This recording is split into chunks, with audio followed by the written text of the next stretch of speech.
Direct data transfer from an iPhone to an SD card isn't possible due to Apple's design choices favoring sealed devices and cloud storage.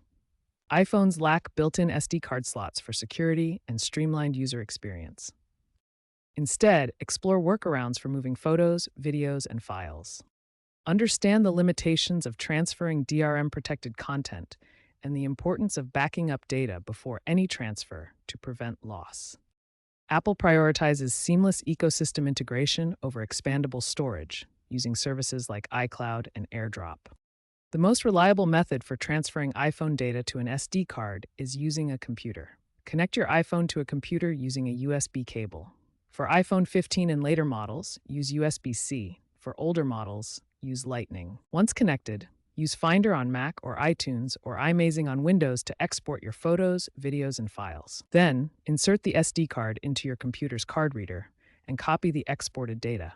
Be mindful of data integrity and consider encrypting sensitive files. Alternatives include using cloud services like iCloud, Google Drive, or Dropbox as intermediaries. Or use specialized adapters like USB-C hubs or Lightning to SD card readers, though these have limitations on file types and speed. Transfer speed depends on your connection, such as USB 2.0 versus USB 3.0.